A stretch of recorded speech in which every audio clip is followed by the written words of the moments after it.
Bonjour à tous, bonjour à toutes. Dans cette vidéo, je vais vous parler d'un sujet qui revient régulièrement dans nos conversations, c'est-à-dire le télétravail. Donc j'ai trouvé sur un site qui s'appelle l'IRBMS une infographie qui me paraît intéressante à développer pour tout le monde.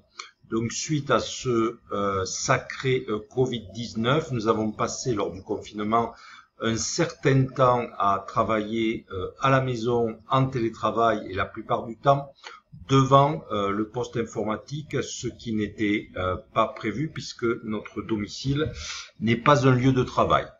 Donc suite à ça, il y a eu des modifications à mettre en place et notamment par rapport au temps consacré au travail face au poste informatique. Par rapport à cette infographie, il y a des choses à faire pour, tout en travaillant, tout en maintenant une activité professionnelle, ne pas non plus nuire à votre santé. Par rapport au temps que vous allez mettre devant votre ordinateur, il y a des précautions à prendre pour éviter principalement lombalgie, cervicalgie.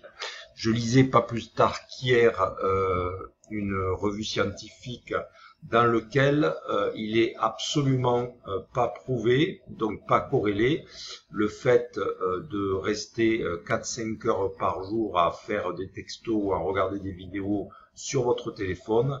A priori, il n'y a pas de risque de lésion au niveau cervical pour nos adolescents qui passent X heures devant leur portable.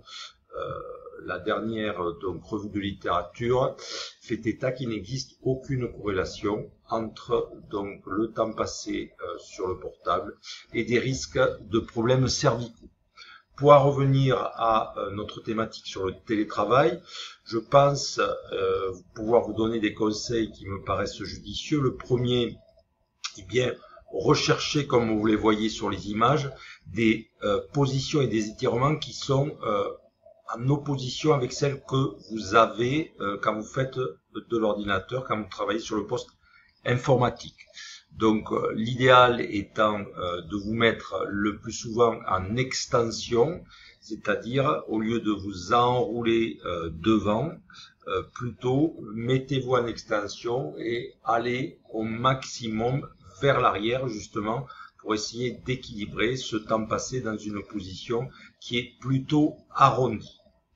Donc je vous conseille pas spécialement l'exercice numéro 5, mais par contre le 1, le 2, le 3 me paraissent très intéressants à faire. Alors moi je vous conseille de les faire 2 ou 3 fois toutes les 2 heures.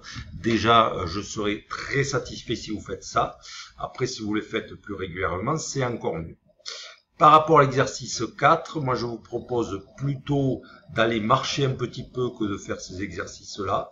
Donc vous allez marcher un petit peu, boire un café, marcher un peu dans votre jardin si vous en avez un ou dans le couloir de votre maison pour un petit peu réactiver la fonction cardiaque, la fonction pulmonaire et l'ensemble de votre organisme, puisque l'être humain il est fait pour se déplacer, pour déambuler. Donc n'oubliez pas ce paramètre de locomotion qui me paraît essentiel tant sur le plan musculaire, articulaire, mais également par rapport aux organes vitaux, c'est-à-dire le cœur et le poumon. Voilà un petit peu ce que je ferai. Et également un bon réglage du poste de travail. Alors là, vous avez X documentation par rapport à ça et X vidéos qui peuvent vous amener ces informations-là, mais évidemment, le préambule, c'est d'avoir un bon positionnement lorsque vous allez travailler sur votre poste informatique. Il faut à mon avis également se munir d'un bon fauteuil si vous êtes amené à développer cette activité de télétravail, un bon fauteuil informatique avec, je pense que sur la photo il est pas mal, avec un appui au niveau des avant-bras, un appui lombaire et des roulettes, ce qui vous permet aussi de vous déplacer, de changer la position lorsque vous allez faire beaucoup de temps devant cet ordinateur. Voilà ce que je ferai. Et le dernier conseil que je peux vous donner, c'est un travail également sur la respiration diaphragmatique, puisque dans cette position, le diaphragme a tendance à avoir de petites amplitudes. Je vous rappelle que le diaphragme, c'est le muscle de la respiration. Donc, essayez de vous accorder quelques temps, vous pouvez le faire en travaillant, dans lequel vous allez insister sur l'inspiration nasale en gonflant le ventre et l'expiration buccale en rentrant le ventre. C'est-à-dire j'inspire en gonflant mon ventre et j'expire doucement et lentement en rentrant mon ventre. Vous pouvez le faire en position de travail, vous pouvez le faire également en position debout et en position allongée.